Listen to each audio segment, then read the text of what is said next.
What's up, you guys? James Strickland here. Welcome to another recap video. I really appreciate you guys tuning in and taking time out of your schedule to come visit me. Let me tell you about my training and what's going on in my life. So obviously, if you saw the thumbnail, it's definitely an exciting training week. I got a couple of weeks to bring to you guys recaps and actually a bonus feature that nobody has really seen yet. But before we do that, if you guys are new to the channel, definitely welcome. If you guys are OGs, you've been with me for a while, you know what to do. Make sure that you've got notifications turned on and you're definitely subscribed to this channel. Give me a thumbs up. But let's go ahead and just jump right in because I'm super excited. I want to show you guys exactly what happened this week, and then we'll come back and I'll kind of describe everything, tell you a little bit more details, and then also I have the winner to announce from last week's comment, and I'll tell you more about that, and also got some Q&A. So let's go ahead and dive right on into the recap video. So 455 for 10, and this is 15 pounds more than last week, and actually 2 more reps.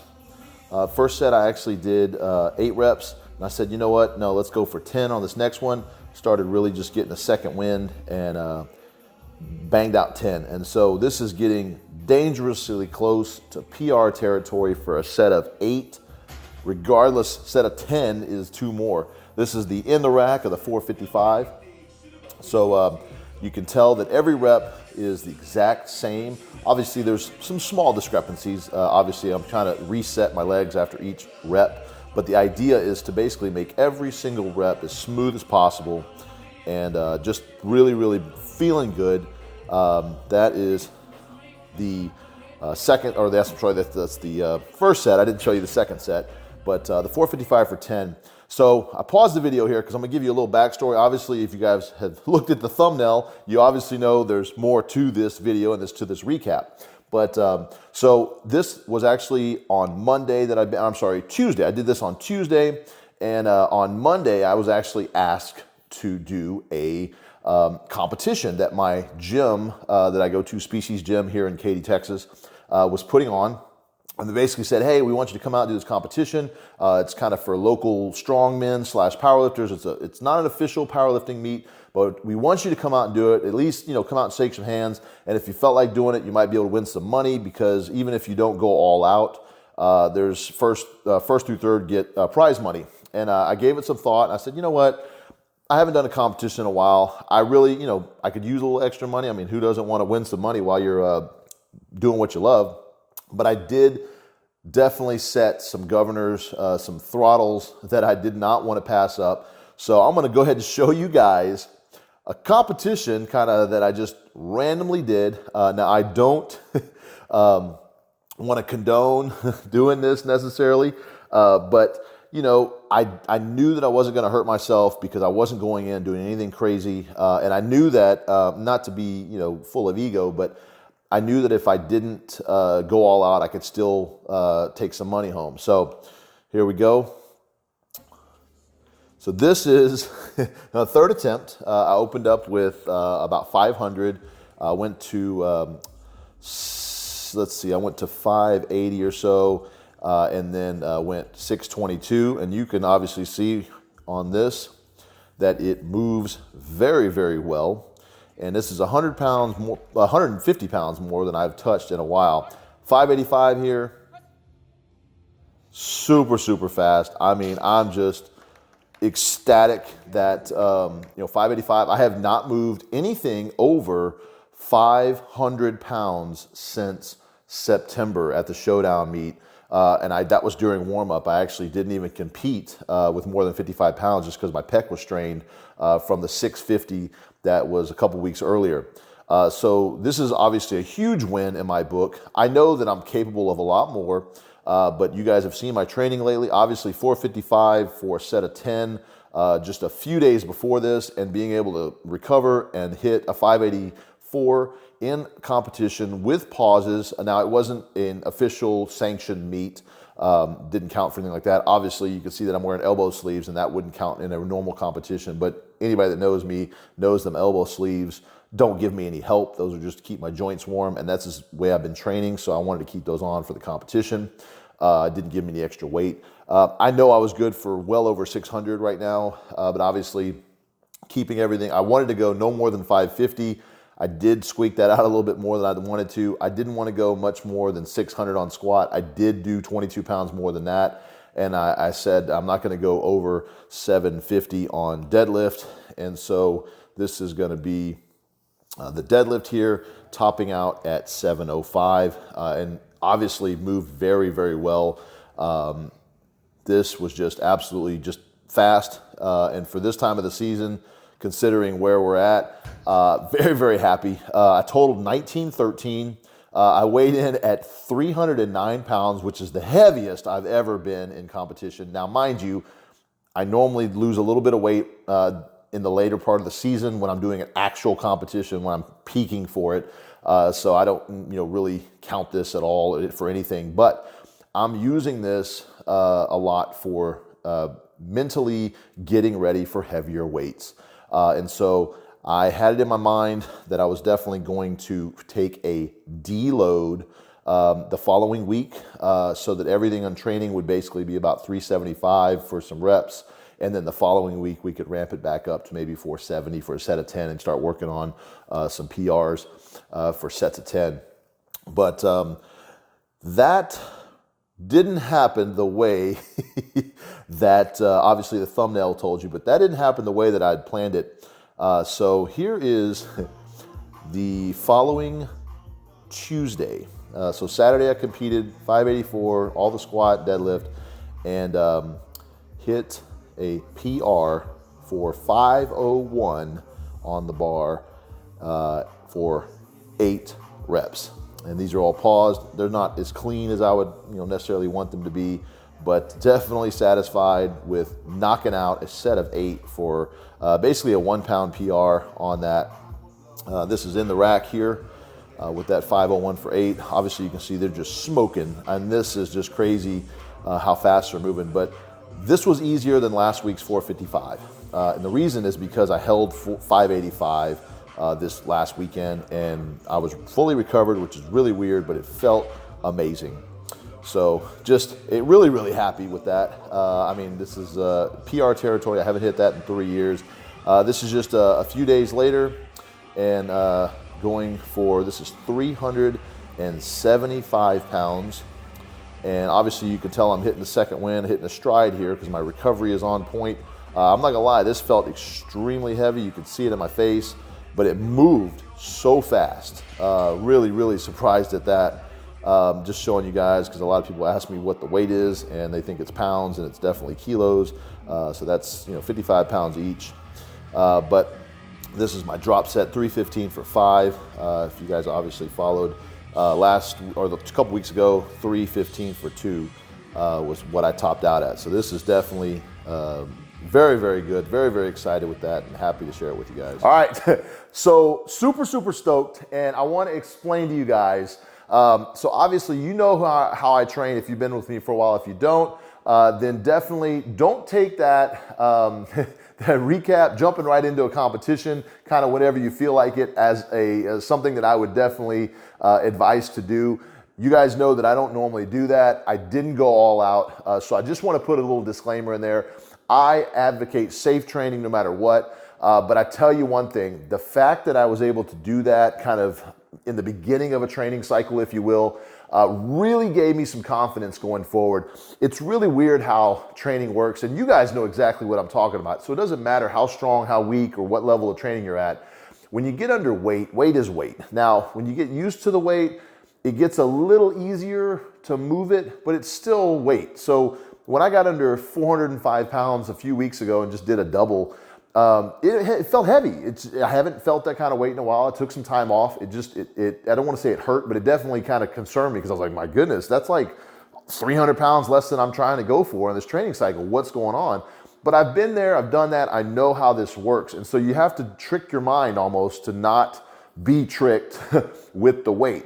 Now, I don't mean be reckless, but basically the next week, it was basically, we stepped it up a few pounds, and we stepped it up a few pounds after that. And so if you go back a few weeks, you'll see that, it was 405 for like a set of 8, set of 10, and then it was 440 for a set of 8. And then last week it was 455 It was supposed to be for a set of 8. It ended up being a set of 10 because it just felt really good and I didn't extend myself too far to get that. And a few days later, jumped into a competition. Didn't do anything super crazy, which is kind of crazy to say that I can do those kind of numbers without it being too much of an effort. But it really felt good to be able to put some extra weight on the bar and in a competition setting to where I can actually handle it without it being, like calm. Sometimes when I'm lifting it at home and there's not really a lot of motivation, sometimes you just don't bring it the same way you would if you're around a crowd. Now, carefully, don't get around a crowd and lift something that you shouldn't be lifting. So there's a little fine line there. But basically, when I was handling the 585 at the meet, that gave me super confidence to do anything that's I need to do for the next 10 weeks or so in training because I just handled it and it moved so fast. So the plan was to take a deload the following week and just to kind of relax and, not relax all the way, but basically just to do probably a set of 10 of like 365. And then the following week, just step it up maybe 15, 20 more pounds and kind of continue on with those sets of 8, sets of 10. And, just warming, I didn't have any inclination that this was going to happen on the Monday that I came back after, actually, I believe it was Tuesday, just a few days later after the competition. Normally, I'm super sore, tired, I'm drained. Not to mention, I didn't take a pre-workout. I didn't do any type of super warm-up, if you will. And so when I jumped into, hitting the 365 for one, that was supposed to be hit it for one and then come back and hit it for the deload set. And once I hit it, I went, that moved really fast. And then I all of a sudden got these hairs on the back of my neck that just kind of said, what if you could go ahead and jump into another training week and you don't need a deload this week? Which is really funny that my mind told me that because normally it's very, very conservative and it's kept me safe that way. So I kind of questioned it and I went, well, let's go ahead, let's do 405, see how that feels. And it felt like butter. So then I went, okay, well, let's go 455, butter again. And I went, okay, this is crazy. I'm gonna go 495 or whatever it was. And it was just simple and butter. And I went, okay, if I do a set of 8, I'm a little bit less than my PR. If I go 501, that will basically be a PR. And I thought, how crazy would that be to be coming off of a great week, a competition, and then when I'm supposed to be on a deload, come back and smash a PR that I haven't touched that kind of weight in that kind of rep range for 3 years. When I first started my 700-pound journey, it was 3 years ago, and that cycle ended with a 672 successful lift and 2 attempts at 702 that were just missed on lockout. But that cycle included a 500 for 8 paused bench, which very quickly peaked to a 700. And I thought, let's just see. Let's go do one at a time and see what happens. Next thing I know, I'm banging out 8 and I'm ecstatic. So that's why you saw me really excited on that. And that's why I'm super excited right now. Now, I know that doesn't necessarily translate into being ready for a peak or, kind of going forward, but it definitely sets the tone. So I can handle 500 plus pounds, which tell me that 3 weeks ago and I would have been like, not quite ready, it's heavy. Well, my mind is not quite ready for it, my body is, which is the key here that I want you guys to take away from this is your mind telling you no typically is a safe thing and you want to do that. But sometimes it can trick you and sometimes, just kind of getting into that little gray area is okay. But I definitely don't want to advocate reckless training by any means. So definitely take it careful more often than not. But everything felt great. Everything feels good right now. Shoulders are a little bit tired. Now this recap is after the next training bench day. So I can tell you right now, it felt amazing. Good numbers to come. If you guys follow me on Instagram, little shameless plug there, you already know what happened. But definitely built off the momentum from last week's training with very minimal rest. Now, I don't want to say minimal like I'm trying to get less rest. I'm just finding it that this training cycle, I'm not banged up. I'm not sore as much. I get a lot more recovery in. I'm sleeping better. My stress levels are down. But I also took like 4 months off. So there's a good side effect to that. Is that I'm not banged up, so I have no residual issues that are lingering right now. That's where the smart training comes in. But anyways, super excited about that. Super excited to share that with you guys. Really, I'm starting to kind of think about a meet, but I'm not really sure. I don't want to get ahead of myself. I don't want to start getting too excited and getting too motivated for something that may be a little bit further out than I expect.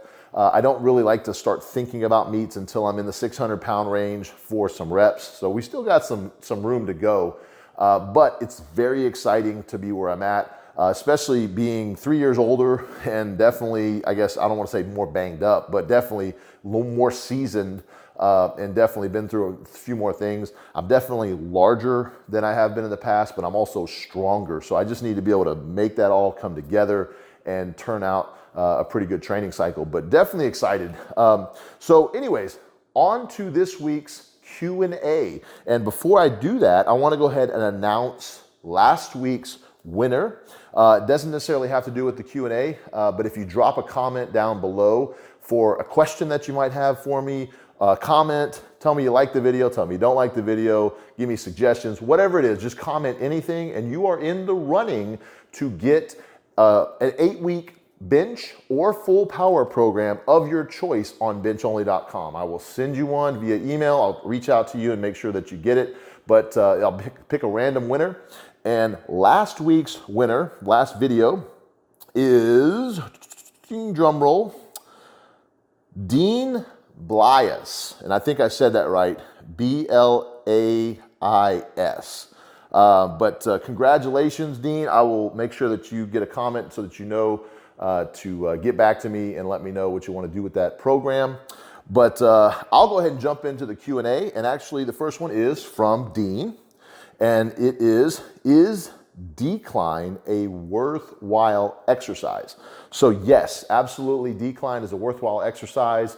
You see me utilizing it quite a bit later in the training cycle where I'm trying to get some additional volume in when maybe I don't want to stress the shoulders too much.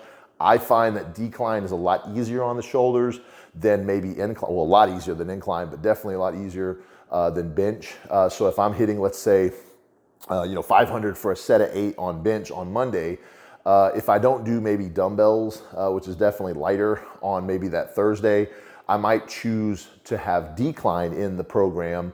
And that will allow me to get some tricep work in, really work on more of the lockout, and I can get a little bit closer grip as well and keep the shoulders out of the mix. So my shoulders are aching because they haven't maybe healed from the bench day yet, because it typically takes a few days. Or if I'm hitting overhead press that day, I don't want to really tax it with overhead press and bench press, super heavy. So decline is definitely something that I recommend. Now, I would definitely recommend you do decline in a safe setup. There's some declines that don't allow you to brace your legs. I definitely do not recommend that. That could be pretty dangerous. And I always recommend that you have a spotter or at least some sort of safety, because deload will basically decapitate you. So be safe with decline. All right, so next question is from Top Hook High Roll and says, a question is, what exactly is ego lifting? Very good question. I touched a little bit on this last video, but I'm not gonna go into too much detail because it's kind of subjective, but basically ego lifting is when you're lifting a weight that you really have no business being under. Now that might be a weight that is so far outside of your training cycle that you shouldn't even be thinking about it right now, i.e., if I was to go and get under 600 pounds tomorrow, just to be able to prove that I could bench 600 at any point in time, that's ego lifting. There's no reason for me to be under that kind of weight unless I've already kind of inched up a little closer to it. Now, at a competition like I did in the weekend, that is a little bit different of a situation because I went in with a mindset of, okay, I'm not going to just go 600. I'm going to open with 500, which was extremely, extremely easy. Then I went to 550 thinking, okay, this is going to feel heavy, and it didn't feel heavy. That's when I went, okay, I would love to go 600, but let's go 584. Let's just call it a day at that, regardless of how fast it moves, because 600 I know is there, but there's no reason to stress my body that much because that's going to be a considerable amount of weight more than I've done recently, which would have been 150 pounds more. And on bench, that's just a little bit too much for me. So that was an example of not ego lifting. Had I said, well, I think I'm strong enough to go 630, 650 right now, even if I got it, That's ego lifting. Now, to a regular gym goer, that would be saying, you know, okay, you going in, you're supposed to do, let's say, a set of, you know, 5 for the day at 225. And you think, okay, I really want to hit 315. It's been 10 weeks since the first start of my training cycle. I'm really frustrated. My buddy over here just hit 315 and he's like, man, come on over here. I bet you can do it right now. You're strong enough. You're bigger than me. And you go ahead and do it. And either you get hurt or you get it, but it's so ugly it doesn't even, you know, count. You know, ego lifting is basically not lifting smart. And I think that's probably the best way to chalk it up.